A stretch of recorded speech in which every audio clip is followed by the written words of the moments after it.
Cook test. Welcome back guys. So for today's video, magluluto tayo ng ginataang gulay. May sahog na baboy. Ayan, pinapakuluan ko na muna yung baboy hanggang sa lumambot ito. After mga ilang minuto, kung medyo malambot na, i-set aside muna natin yan. And sa isang malinis na pan, ipipirito lang natin ng konti yung baboy na pinakuluan natin kanina hanggang sa medyo matusta siya ng konti, no?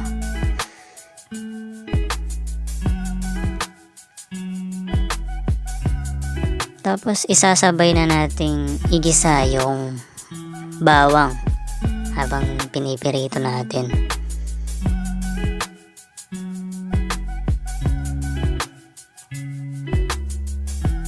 Pati yung sibuyas pare.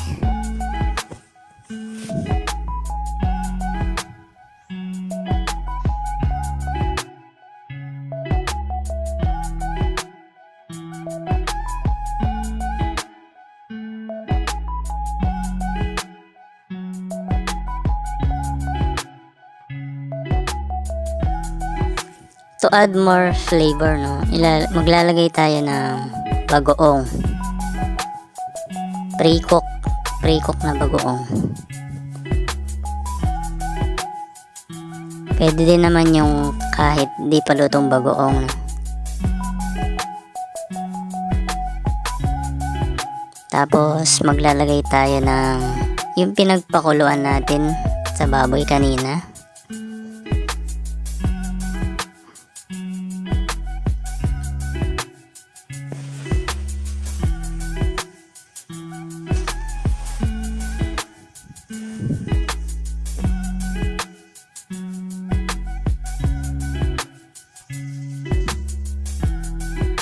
Ayan, ilalagay na natin yung kalabasa para mabilis lumambot.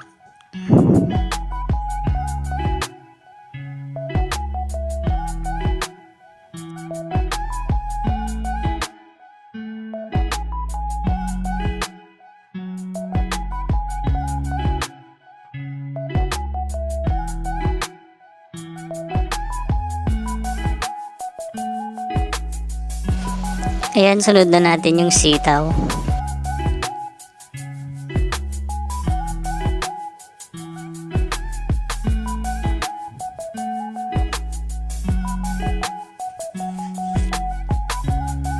Ayan, para mapakuluan natin siya na mabuti, ilalagay na natin yung gata.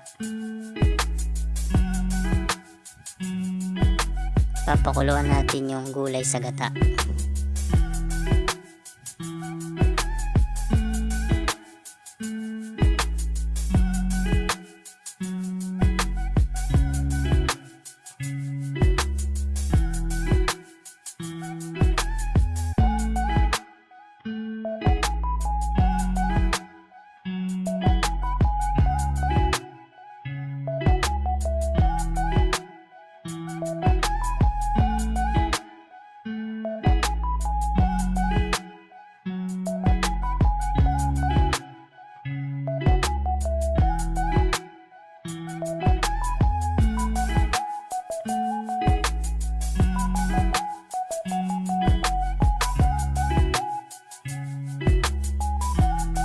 Transfer pala natin yung niluluto natin kasi nasusunog yung ating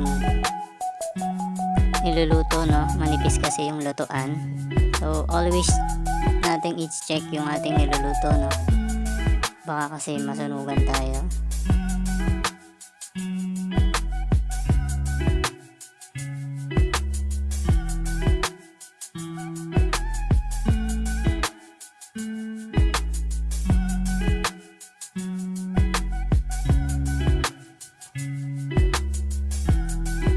And pag medyo napakuluan na, ilalagay na natin yung okra.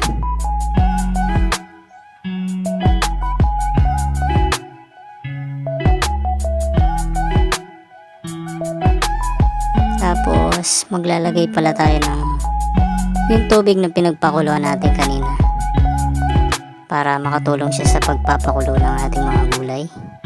Tapos ilalagay na natin yung siling panigang pare.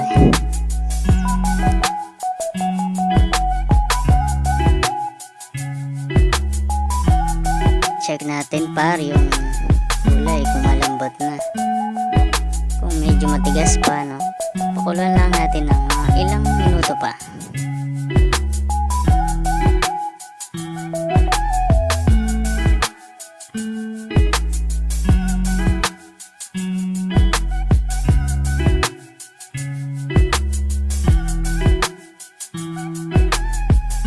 At ayan, kapag okay na sa inyo yung lambot ng ating gulay,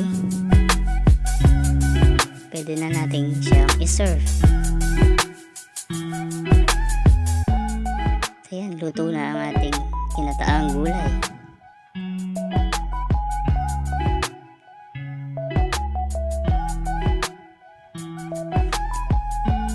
Thanks for watching.